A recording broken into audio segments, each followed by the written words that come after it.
बजरंगबली कुंभ राशि वालों, सबसे पहले तो हम कुंभ राशि वालों को उनका राशिफल बताएंगे। तो दोस्तों, राशिफल जानने के लिए आप हमारे साथ वीडियो में शुरू से लेकर अंत तक बने रहें। जो हमारे चैनल पर नए आए हैं वह हमारे चैनल को सब्सक्राइब जरूर कर लें और कमेंट में जय बजरंगबली अवश्य लिख दें। साथ ही हम इस वीडियो में यह भी बताएंगे कि जून माह में कुंभ राशि वाले अपने घर की चौखट पर कौन सा उपाय कर दें जिससे उनका जून का महीना बहुत अच्छा जाएगा। हर तरह से उन्हें लाभ ही लाभ होगा और यह एक चीज बांधने से उनके घर में किसी भी प्रकार की नकारात्मक ऊर्जा प्रवेश नहीं करेगी। तो दोस्तों, जब घर में नकारात्मक ऊर्जा प्रवेश नहीं करेगी तो घर में सब मंगल ही मंगल होगा। तो कुंभ राशि वालों, मन प्रसन्न रहेगा, आप आत्मविश्वास से भरपूर रहेंगे, परंतु मन में उतार चढ़ाव हो सकते हैं। बातचीत में संतुलन रखें। नौकरी में कार्यक्षेत्र में बदलाव के योग हैं। लोगों का इन दिनों रहन सहन अव्यवस्थित रहेगा। ही दोस्तों, कारोबार में परिश्रम अधिक रहेगा। किसी मित्र के सहयोग से कारोबार में वृद्धि होगी। बातचीत में संतुलन रखें। जून महीने की शुरुआत शुभता और लाभ वाली है। इस दौरान आपके द्वारा किए गए सारे प्रयास सफल होते नजर आएंगे। कैरियर कारोबार में मनचाही प्रगति मिलेगी। अगर आप रोजगार के लिए प्रयासरत हैं तो आपको इस दौरान मनचाहा जॉब मिल सकता है। ज्योतिष शास्त्र के अनुसार जून में 4 बड़े ग्रह सूर्य, मंगल, शुक्र, बुध का राशि परिवर्तन हो रहा है। इसके अलावा 29 जून को शनि बकरी होंगे। अगर आप पूरी जानकारी लेना चाहते हैं तो आप हमारे वीडियो को शुरू से लेकर अंत तक देखें। तो इस महीने आपके परिवार में कोई नई खुशी आ सकती है। इससे आपका मन खुश रहेगा। परिवार के लोगों का आप पर भरोसा बढ़ेगा। आप अपनी बातों से सभी को प्रभावित करेंगे। माता पिता के स्वास्थ्य का विशेष ध्यान रखना होगा। इस समय दोनों में से किसी एक के स्वास्थ्य पर असर होने की आशंका है। इस समय भाई बहनों का पूरा साथ मिलेगा आपको और वह आपका पूरा साथ देंगे। यदि आप उनसे किसी बात से नाराज चल रहे थे तो इस महीने नाराजगी खत्म हो जाएगी और आपसी प्रेम बढ़ेगा। व्यापार कर रहे लोगों को इस महीने काफी लाभ मिलेगा, लेकिन इस समय नए शत्रु भी बन सकते हैं जो व्यापार में आपको हानि पहुंचाने का प्रयास करेंगे। इसलिए जून में ज्यादा सावधान रहें और व्यापारिक निर्णय को सोच समझ कर लें।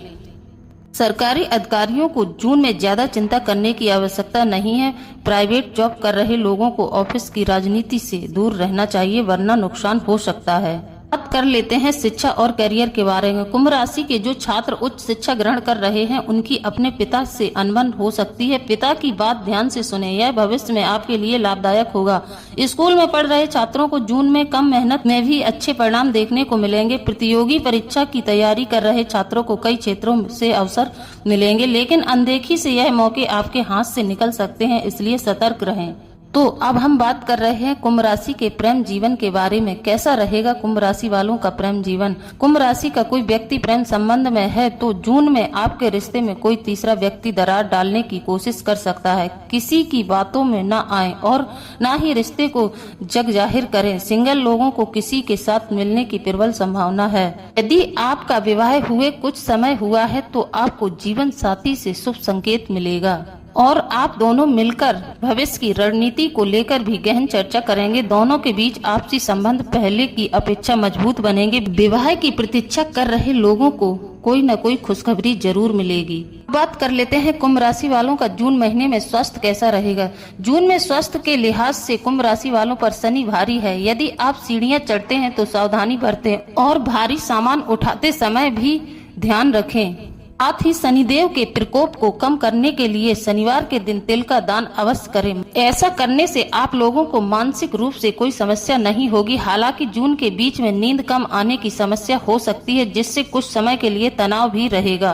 बात कर लेते हैं कुंभ राशि का लकी नंबर और लकी कलर कौन सा होगा। जून में कुंभ राशि का शुभ अंक 3 और शुभ रंग मेहरून है, इसलिए 3 नंबर और मेहरून कलर को प्राथमिकता दें। कुंभ राशि के जो जातक होते हैं इनकी इच्छा शक्ति प्रबल होती है। यदि इनकी नजरों में कोई बात सही है तो ये उसे सही ठहराने में अंतिम क्षणों तक लड़ने के लिए तैयार रहते हैं। आपकी दूरदृष्टि पैनी होती है और आप लोगों का मार्गदर्शन करते हैं।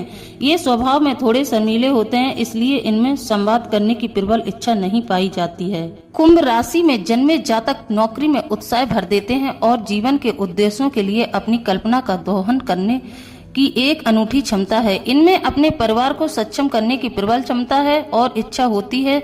जब पैसे की बात आती है, इस राशि में धन को खर्च करने और पैसे की बचत के बीच एक संतुलन बनाए रखने की क्षमता होती है। कुंभ राशि के जातकों के लोगों में आलस एवं आराम प्रकृति मुख्य दुर्गुण होते हैं। कभी कभी ये लोग मद्यपान आदि के व्यसनी भी बन जाते हैं। अपनी इच्छा के विपरीत किसी छोटी सी बात या छोटे से काम को देखकर भी दुखी हो जाते हैं। यदि इस राशि के लोग नीच घर में जन्म ले लें तो अत्यंत धूर्त, मक्कार, बेईमान, अविश्वासी तथा शिष्टाचार से रहित होते हैं। कुंभ राशि के लोगों का शरीर भारी तथा पांव कमजोर होते हैं। इस कारण से हड्डी की समस्या के साथ साथ पेट एवं तंत्रिका तंत्र से जुड़ी समस्याओं से परेशान रहते हैं। दोस्तों, अब हम बात कर लेते हैं कि आपको जून महीने में अपने घर की चौखट पर कौन सी चीज बांधनी है जिससे माता लक्ष्मी की अपार कृपा होगी।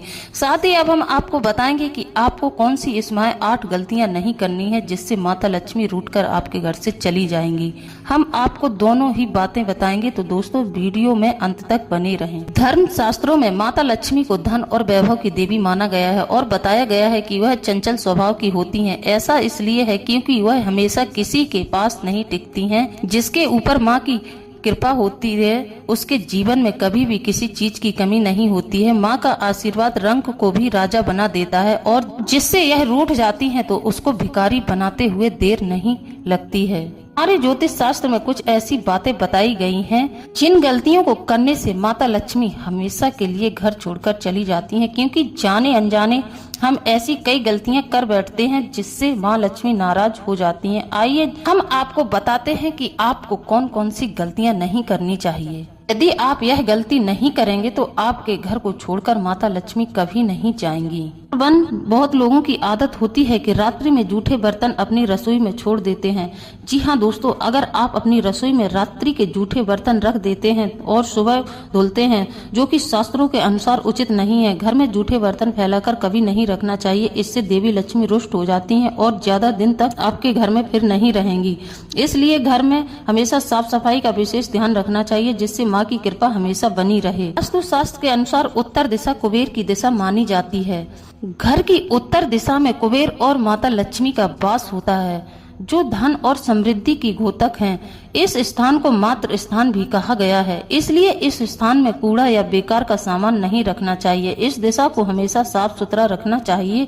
इससे धन लाभ होता है। घर का यह हिस्सा सकारात्मक ऊर्जा से भरा रहता है। अगर इस स्थान पर बेकार की चीजें रखेंगे तो माता लक्ष्मी और कुबेर देवता नाराज हो जाते हैं। इस स्थान को खाली रखना या कच्ची भूमि छोड़ना धन और समृद्धि कारक है। नंबर 3 दोस्तों, कई लोगों की आदत होती है वह गैस के ऊपर खाली बर्तन ही रख देते हैं। गैस के ऊपर किसी भी भारी सामान या फिर खाली बर्तन को नहीं रखना चाहिए। चूल्हा हमेशा साफ सुथरा रखना चाहिए। इससे घर में सुख शांति के साथ समृद्धि आती है और समाज में सम्मान मिलता है। पुराणों में बताया गया है कि चूल्हे पर खाली बर्तन रखकर छोड़ने से घर में दरिद्रता का वास होता है। ऐसे लोगों के घर में कभी भी बरकत नहीं होती है जो लोग चूल्हे पर खाली बर्तन चढ़ाकर रखते हैं।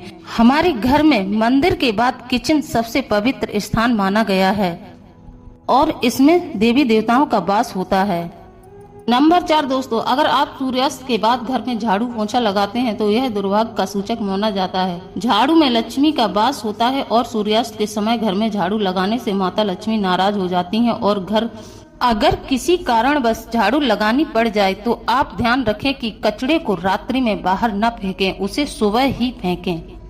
नंबर 5 दोस्तों, एक हाथ से चंदन कभी नहीं घिसना चाहिए। ऐसा करना नारायण को भी दरिद्र बना देता है। ऐसा करने से देवी लक्ष्मी नाराज हो जाती हैं और धन की कमी का सामना करना पड़ता है। इसके साथ ही चंदन घिसने के बाद सीधे भगवान को नहीं लगाना चाहिए, यह अच्छा नहीं माना जाता है। चंदन को पहले किसी पात्र में रख लें और फिर देवी देवताओं को लगाएं। नंबर 6 दोस्तों, शास्त्रों में बताया गया है कि केवल माता लक्ष्मी की पूजा न करें बल्कि साथ में भगवान विष्णु की पूजा करें। जो लोग अकेले लक्ष्मी की पूजा करते हैं उनके घर से भी लक्ष्मी रूठकर चली जाती हैं। इसलिए इनको लक्ष्मी नारायण कहा जाता है। तो हमेशा विष्णु भगवान के साथ ही माता लक्ष्मी की पूजा करें। यदि आप अकेले माता लक्ष्मी की पूजा कर रहे हैं तो आपको माता लक्ष्मी की कृपा कभी प्राप्त नहीं होगी। तो भगवान नारायण के साथ ही माता लक्ष्मी की पूजा करें। और साथ दोस्तों शास्त्रों व पुराणों में सोने के समय को निर्धारित किया गया है। सूर्य उदय से पहले जागना और रात्रि के समय सोना सर्वश्रेष्ठ माना गया है। कुछ लोग आलस के कारण सूर्य उदय और सूर्यास्त के बाद सोते रहते हैं, जो कि अनुचित है। ऐसा करने से माता लक्ष्मी नाराज हो जाती हैं और घर छोड़कर चली जाती हैं। गोधूली बेला का समय पूजा पाठ के लिए उत्तम माना गया है। इस वक्त सोना या लेटना अशुभ माना जाता है।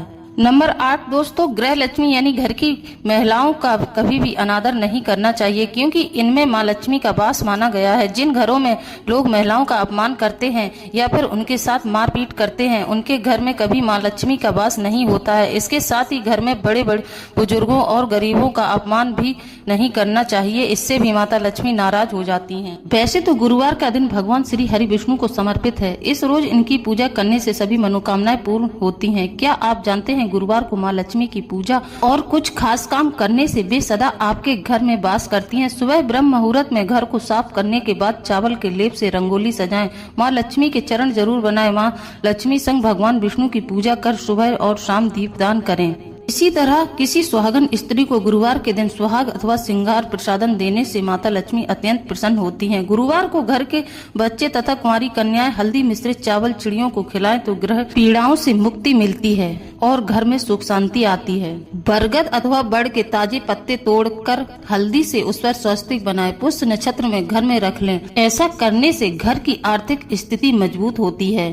व्यापार संबंधी पत्राचार करते समय उस पर हल्दी अथवा केसर के छींटे लगा लिया करें। महिलाओं का आदर करने से तथा कुंवारी कन्याओं को 10 वर्ष से कम उम्र की कन्याओं को प्रसन्न करके उन्हें देवी स्वरूप मानकर उनकी पूजा करने से घर में सुख समृद्धि में वृद्धि होती है। हर गुरुवार तुलसी के पौधे को दूध जरूर चढ़ाना चाहिए और माता लक्ष्मी के 8 स्वरूपों का नाम जप जरूर करना चाहिए। माता लक्ष्मी के 8 स्वरूप हैं: आदि लक्ष्मी, धन लक्ष्मी, गज लक्ष्मी, धान लक्ष्मी, वीर लक्ष्मी, लक्ष्मी, संतान लक्ष्मी और विद्या लक्ष्मी। इन सभी रूपों की पूजा करने के बाद मंत्रों का जाप करें। माँ लक्ष्मी के साधकों के लिए ऊनी और रेशमी आसन तथा कमल गट्टे की माला विशेष रूप से सिद्धि प्रदायक होती है। तो दोस्तों, मंत्र हम आपको बता दे रहे हैं, आप मंत्र थोड़ा ध्यान से सुने। हो सके तो आप कॉपी पेंसिल लेकर नोट कर लें। यह माता लक्ष्मी का बीज मंत्र है। तो मंत्र कुछ इस प्रकार है: ओम श्रीम ह्रीम श्रीम कमले कमलाय प्रसीद प्रसीद श्रीम ह्रीम श्रीम ओम महालक्ष्मी नमः। इस मंत्र का जाप आपको 108 बार आपको कमल गट्टे की माला से कम 7 शुक्रवार करना है। इसके लिए एक समय निर्धारित कर लें। या तो आप इनकी पूजा सुबह करें या फिर आप रात्रि में 9 बजे से 11 बजे तक आप यह पूजा समाप्त कर लें। ऐसा करने से आपको धन धान में वृद्धि जरूर दिखाई देगी और आपको हर तरह की सुख समृद्धि माता लक्ष्मी प्रदान करेंगी। तो दोस्तों, अब हम बात कर लेते हैं कि आपको अपने घर की चौखट पर क्या उपाय करना है जिससे आपके घर में सुख समृद्धि बनी रहे, किसी भी तरह का दुख दरिद्र आपके घर में न रहे। यह उपाय आपको 7.5 की पीड़ा में लाभ पहुंचाएगा। तो उपाय जरा ध्यान से सुने। किसी भी शनिवार की शाम को आपको नहा धोकर शुद्ध हो जाना है और आपको एक काला धागा ले लेना है और एक चमेली के तेल का दीपक ले लेना है और भगवान शनिदेव के मंदिर जाना है। आपको यह चमेली का तेल का बना हुआ दीपक भगवान शनिदेव के सामने जला देना है। आप यह जो काला धागा लेकर गए हैं, इसे अपने हाथ में पकड़कर आपको 8 बार जय शनिदेव बोलना है। यदि आप पुरुष हैं तो आपको यह धागा दाईं भुजा में धारण करना है। यदि आप स्त्री हैं तो आपको यह धागा बाईं भुजा में धारण करना होगा। दोस्तों, इस बात का ध्यान रखें, जैसे ही आप यह काला धागा धारण करते हैं तो आपको किसी भी तामसिक भोजन या फिर शराब मांस मदिरा का सेवन बिल्कुल नहीं करना है। इस उपाय को करने से आपको शनि पीड़ा से मुक्ति मिलेगी। यदि आपको शनि पीड़ा से रोग बीमारी घेर रही है तो आपको रोगों से भी मुक्ति मिलेगी। बात कर लेते हैं उस उपाय की जो आपको जून महीने में अपने मुख्य द्वार पर करना है। आपको अपने घर में 9 नारियल खरीद कर लाना है। जी हाँ दोस्तों, 9 शुक्रवार यह उपाय करना है, तो इसलिए आपको पहले ही 9 नारियल खरीद कर लाना है। नारियल एक समान होने चाहिए, छोटे बड़े बिल्कुल नहीं होने चाहिए। उपाय शुक्रवार के दिन से शुरू करना है। आपको 9 शुक्रवार एक नारियल ले जाकर अपने पूजा घर में अपने कुलदेवी देवता के सामने रख देना है। फिर आपको धूप दीप करके अपनी कुलदेवी का आवाहन करना है। उनसे अपनी सारी दुख तकलीफें कह देना है फिर देखो आपके जीवन में कैसे चमत्कार होता है। दोस्तों यह उपाय आपको 9 शुक्रवार करना है। जब यह 9वें शुक्रवार को यह आखिरी दिन होगा, उस दिन वाला नारियल आपको वहां से उठाना है पूजा के बाद। फिर इसको लाल कपड़े में बांधकर यह नारियल आपको अपने घर की चौखट पर बांध देना है। ऐसा करने से आपके घर में आपकी कुल देवता कुल देवी की हमेशा कृपा बनी रहेगी। वह आपको हर प्रकार के संकट से बचाएंगी। और बाकी के बचे हुए 8 नारियल आपको ले जाकर इसी नदी में बहते हुए जल में प्रवाहित कर देना है। और जो नारियल आपने अपनी चौखट पर बांध दिया है, उस नारियल की प्रतिदिन सुबह नहीं तो आप शाम के वक्त धूप दीप पूजा अर्चना जरूर करें। जैसे आप अपने पूजा घर में पूजा करते हैं, ठीक उसी प्रकार पूजा घर से पूजा करने के बाद आप तुरंत उसी थाली को लेकर जाएं और अपने मुख्य द्वार की चौखट का उस नारियल का पूजन धूप दीप दिखाकर अवश्य करें। प्रतिदिन करें। यह नियम आपको लगातार प्रतिदिन करना है। इससे करने से आपको सुख समृद्धि और हर तरह के दुख तकलीफों से छुटकारा मिलेगा। तो दोस्तों आपको मेरे द्वारा दी गई जानकारी कैसी लगी है? यदि आपको मेरे द्वारा दी गई जानकारी अच्छी लगी है तो आप हमें कमेंट में जरूर बताएं। इसी के साथ अब हम वीडियो को समाप्त करते हैं। मिलते हैं अगले ज्ञानवर्धक वीडियो में। जय बजरंगबली दोस्तों।